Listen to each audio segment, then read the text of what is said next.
Hey guys, it's Chad Larson with MLD Wealth. This is July's Money Matters 2024. Kicking things off, I have a pretty spastic agenda. Be congruent and maintaining the content every month. A lot of it is repetitive, but it's important that we look back.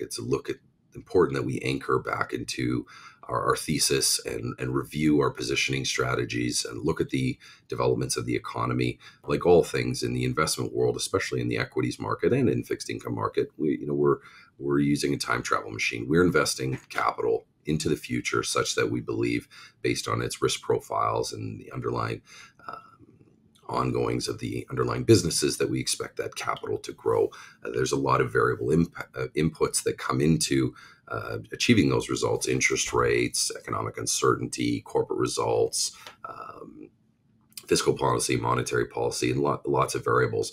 And then the human component comes into it: geopolitical conflicts, the three ugly D's of managing capital for families. It's death, disaster, divorce, and all of the other things that we're pairing capital with, and investing for the long term, but having to adjust for liquidity and unforeseen events and mishappenings that happen within the real world and within our own worlds.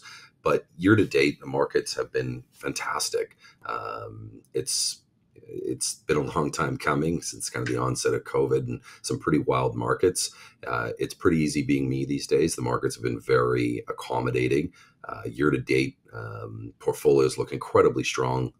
Very, very happy with positioning strategies as such. Our core thesis and allocations to sectors and geographies, asset classes and styles has proved to be very timely. Nothing has changed. We continue to monitor geopolitics, the market, the economy, the Federal Reserve, Bank of Canada, what's going on in the world. A lot of things we can control, lots that we can't. Some of the things we can't control, is our behaviors and in and around our relationship with money and how we see capital, and having a strong IQ. And that's not intelligence, that's implementation quotient is what I call it. Anyone who knows me at a personal level, I'm a doer, I'm a planner, I get things done. And I think more than anything, like all aspects of our life, we know how to accomplish something. It's whether we actually implement and actually execute on sometimes what is simple plans. So it's our behaviors and our cadence in and around our spending, our saving, our investment habits, you name it. But year to date, I'm feeling very good, continue to be very bullish going into 2025. And a lot of the questions and feedback that we're getting right now is, where's the next shoe to drop? The markets have, gone up. Okay. This won't be the last time I say this. If we look back, again, stripping out and even including the Magnificent Seven and the technology stocks and the great return of the S&P 500 last year, go back 2 years ago when the S&P dropped nearly 20%. If you had $100 and you lost $20, you had $80, you need to make 30+% to get back to $100. That was the market over the last 2 years in the S&P.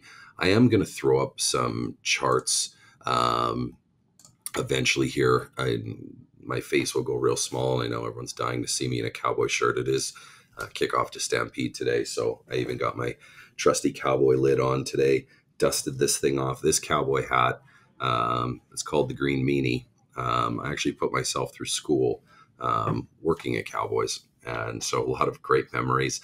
That hat has definitely seen some things, but I dusted it off this year, and we're going to be entertaining our staff later this afternoon with some stampeding. But as I digress, we kind of looking, when I go to the kind of the chart pack, one of the questions that we're hearing a lot is, the markets have done really well, so climbing that wall of worry. I'm buying at the all-time high. Well, the further you step back and you take a real long distance, you use a magnifying glass on a stock chart, you're going to get pretty confused very quickly. You step back on a chart of an index, and it looks like you would have just made money if you did the right thing and just be a buy and hold investor. So that emotional management and kind of that relationship we have with money is something that we spend a lot of time on, making sure that people are comfortable with their strategy, with the people, the process, and the philosophy, such that it lines out and aligns to the client's goals and the ethos of who they want to be as an investor.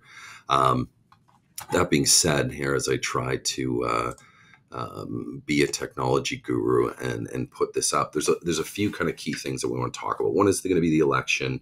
There was a debate here recently between Trump and Biden. I will do my best to keep my politics out of the room. Definitely the U.S. is definitely teeing themselves up, like all elections, to vote for the least worst candidate. One being very divisive and sends mean tweets, and the other one, I think it's pretty fair, even from the Democratic standpoint, about the capacity of Biden to kind of continue on at his age and frailty of mind. So November 5th is going to say a lot. Don't worry. The world carries on through all aspects of election. It's razor thin, whether it's a Democratic or Republican government. At the end of the day, markets like certainty. So we do expect some pockets of volatility into the end of the year. Let me try to put up this chart here right now. And if I can't do it, I will put them on the back of it. But I'm going to talk to some kind of the key points. Yeah, I can't figure out how to embed this chart. But with the S&P being up double digits at the midpoint of the year, fun fact: full year is never lower. So when you have a market, and this goes back to 1954, when you have the S&P up double digits at the midpoint of the year, the full year has never been lower, and it's up on average 25% on average. So at a median level, from this point on, the rest of the year up average is about 9.8, and that's 83% of the time. A strong market is a good thing. It shows we are seeing more breadth to the market. We are seeing broader appreciation in other parts of the market. With the S&P up year to date at 15%, largely driven by technology again. We are not necessarily just buying the market. These technology stocks are going to continue to do well. They're at the forefront of a changing world. I talked last month about the steam engine, the fax, the BlackBerry, the internet, all of these kind of key points along the economic development cycle of technologies that have created enhanced efficiencies and scale across businesses. AI is going to absolutely reshape the world. I don't care if you're a high growth technology company making certain chips. Very recently, a friend of mine from overseas has announced to me he's invested in an autonomous drone company for military applications. So some pretty wild and seemingly scary things, but I don't care if it's a boring business like a railroad. There are going to be parts of the AI world that will touch all businesses, boring and exciting, that will create more efficiencies, whether it be on procurement, scheduling, staffing, just processes in general. So I think we see RevPAR, revenue per employee, continue to increase. One of those interesting facts, like if you look at the revenue per employee of a company like Facebook compared to that of a construction company, like it takes a certain level of unit to create a certain amount of revenue from a general contractor to contractor level. But these technology companies, there's so much scale within them. You're going to continue to see those efficiencies push their way into old world businesses as well. And so the old value stocks could show up as growth stocks. So I'm very excited to see more of an equal weight approach to the marketplace. Canada continues to suck wind. Year to date, the market's up 2%. So we have been tilted, overexposed to Canada, and that's proved out very well for us thus far. The sectors that did well year to date have done well. Leading the pack is technology, at nearly 18%, communication services 18.5%. Financials have started to recover, up 10, and energy did well, at 10.45. Sectors that continue to remain weak, real estate down 2.4% on the quarter, and kind of middle of the pack is your materials, industrials, healthcare. Now we do stay convicted to the materials trade, predominantly in copper, taking a broad-based approach that 3 to 5 years from now, the supply of copper is incredibly tight. And as the world continues to recover, as we see a synchronized global recovery through 2025, you're going to see copper prices do incredibly well. Back to kind of the program at hand. Q3 pre-election dip, absolutely expecting it. So we do expect the pockets of volatility. You can't time the bottom. The markets, if you were waiting for the dip this year, you're 15, you missed 15%. So what if there's a 10% correction? Being, time in the market academically and historically outperforms timing the market. But from a deployment standpoint, we remain nimble. We do have liquidity and cash available to us to take advantage of, some weaknesses across the market, as maybe some steam and some nervousness, especially after last week's debate. That was pretty cringy to watch. And, I think that the Hill and the Democratic Party is in full panic mode of how do they, potentially launch a new or another candidate into this November's election. But listen, again, U.S. stocks and bond performance in presidential election years, on average, 10%. Bonds, on average, 7%. Like the election years are not something to avoid. I've discussed red, blue, and you. The party does not really matter much for investors. 10-year growth of hypothetical investments made at the start of every election year. It's pretty down the middle, 11.2% in a Democratic presidency, 10.5% in a Republican.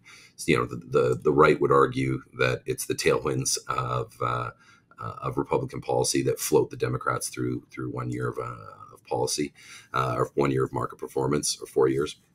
But jumping back to the Magnificent Seven and performance dynamics of what continues to drive the market. Now, listen, last year, the Magnificent Seven returned 76%. This year already, 22%. This is what's really important to me. And so don't feel bad if no one is overweight these companies. No, I haven't seen it. But the S&P 500, excluding the Magnificent Seven, that market, those stocks have returned 5% year to date. So the combined performance making the S&P higher, but really tilting. What I really want to say is that, even within those seven Magnificent Seven stocks, there's been some disappointments. The lowest being down 30 and the highest being up 115. So there's volatility in the marketplace within these stocks that's starting to peter out. Nvidia briefly passed Microsoft as the third most valuable company in the world, and then got smoked for $418 billion of market cap in 1 day. So, is that concerning? Yes. Is it normal? Absolutely. But the Magnificent Seven, the movie, we've seen this before. The combined company's market cap as a percentage of the S&P remains high. It's 30%. We are kind of entering a cycle of, does the U.S. market continue to outperform the broader market? Cycles of U.S. equity performance versus that of the EAFE, which is the Eastern European, Australasia, and foreign companies. There is a value play outside of the U.S., that's setting itself up.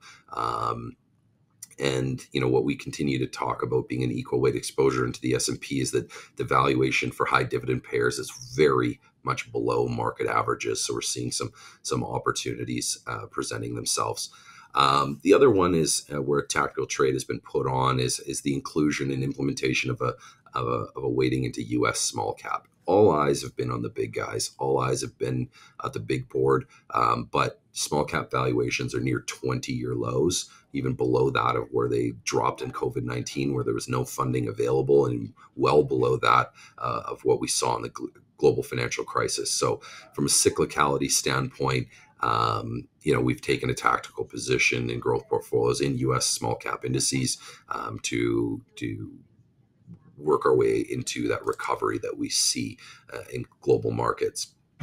Talking through, I don't want to belay things and talk more about inflation rates and interest rates, but I will kind of at a bullet point discuss some of the things that that are I guess important. I've talked about the economic indicators and insights into inflation and our interest rate forecasts.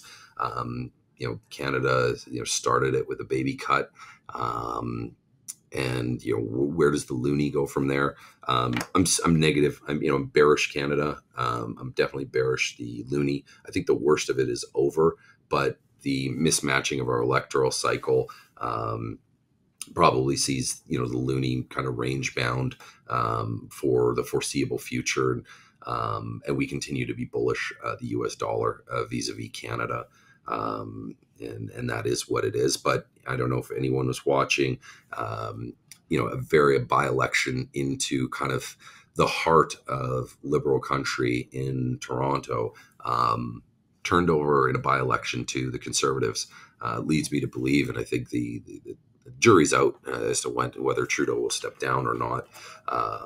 Politics in the room, God willing, but I don't think I know a single liberal person, so we'll leave that on the side before I get any hate mail. But we do see a trending shift. We just got a lot of fanfare in the media through the Chrystia Freeland's deficit-driven budget driven by Trudeau, the capital gains inclusion rate being bumped up from 50% to 66%.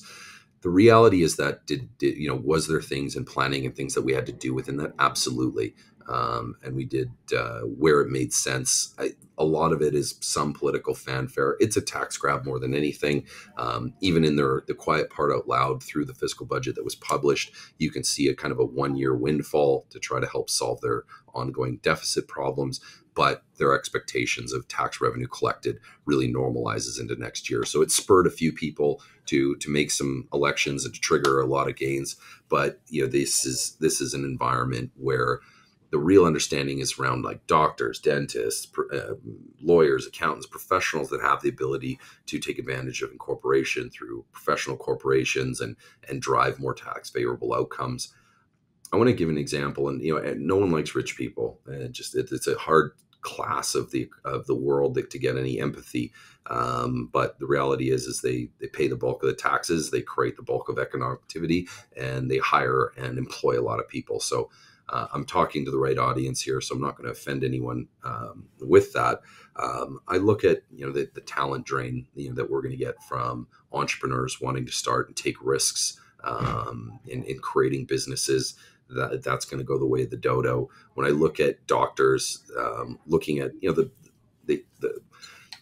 low cost of living and safe, clean environment and lots of access to nature and land, and being a practicing doctor in Canada versus going to the US and making twice the money tomorrow, this whether you want to call it a loophole or not, but this advantageous tax treatment for professionals having gone away, speaking to, we have a lot of doctors as clients. The younger doctors are really looking at things going, I can always make more money working in the US, but now I can absolutely make more money in the US, and cost of living is going up here. And, the political regime is creating an environment where, access to basic services. If you're from Calgary, clean water, that's one of them. But I do believe I had kind of said into the first electoral cycle, if our savior Pierre Poilievre is elected, I thought obviously on the campaign trail, the tax at the carbon tax level, that would be the first order of business, definitely the platform on which he's stood his campaign up. But if I had to glean into the way that the Conservatives are thinking, they need to make Canada competitive again. They need to make Canada open for foreign investment and foreign business. And so, into that election cycle, I would say that would be the point where, I would, make Canada great again and get really long and overweight Canadian stocks. So politics aside, at the global level, global tensions remain high in various regions, obviously ongoing conflicts throughout the world.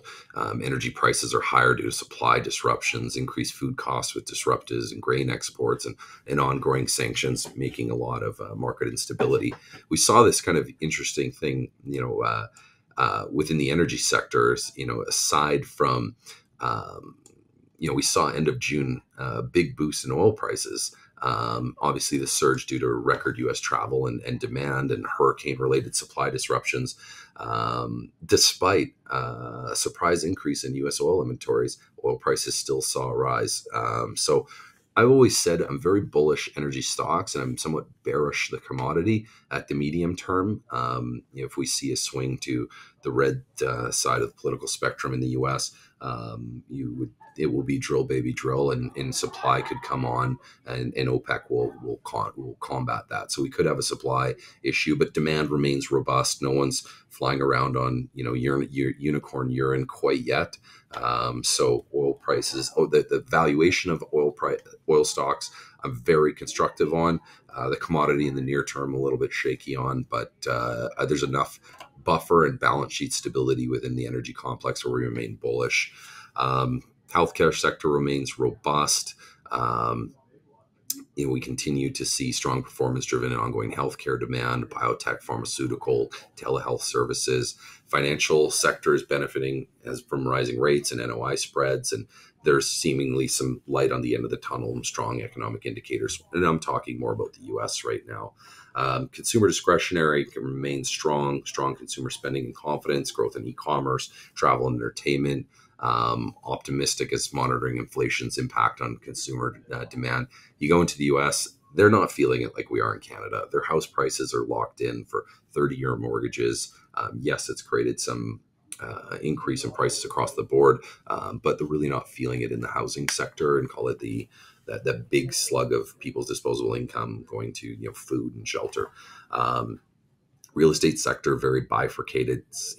Commercial not so well. Multifamily remains robust, and industrial properties remain incredibly appealing. So again, I don't want to use time for the sake of time. I just wanted to touch base kind of mid-year. Obviously, last month you saw us launch the Alterna private income portfolio. Super proud of that. Super excited about what it's going to do for volatility management and absolute return profile for client portfolios. I will try to do a segment here very soon and bring on some of the key people and partners in and behind that, working on an enhancement to our web platform whereby private clients will be able to kind of jump into the mothership, so to speak, and see the underlying portfolios. And there's a couple of the key portfolios where MLD remains the sole pipes and sole investors inside Canada into some of the most hardest to access investment managers, globally diversified and dignified managers on the planet. So I'm very proud of that. Continue to work through ongoing partnerships with select groups across Canada and the US and globally, at tirelessly searching for the best opportunity sets for private clients to invest in. Thank you so much for this opportunity. As always, we're here in servitude for you. We're investing tirelessly into our people, anchored in process and driven by a philosophy to deliver best-in-class results for high-quality humans like yourselves. Thank you guys so much. I'm around.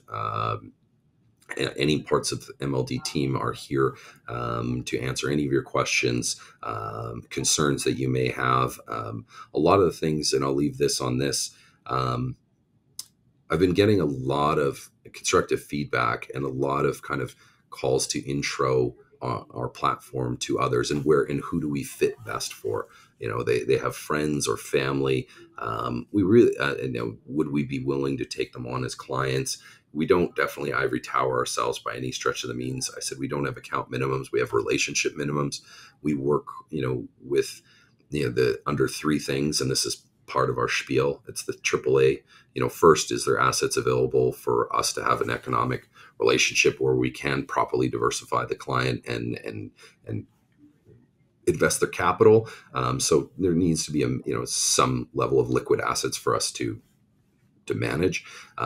Two is attitudinal qualities. That's effectively the no a-hole policy. Been doing this too long and have had too much success to have to deal with rude people. And the third one is advocacy, and it's a weird word. Advocacy is, does the client family, do they align with our people, process, and philosophy? Do they buy into what we are doing?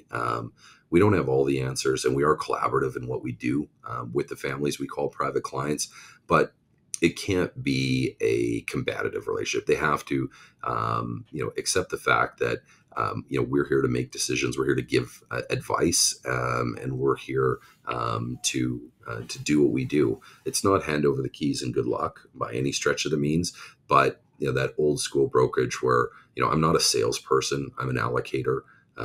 We give advice, and we work tirelessly in the background to deliver those results and curate. I think one of the best product shelves in the country that I've seen. If it could be better, I'll find it, and we continue to dig tirelessly. So if they're important, again, if they're wrapping that up, if someone's important to you, that means they're important to us as well.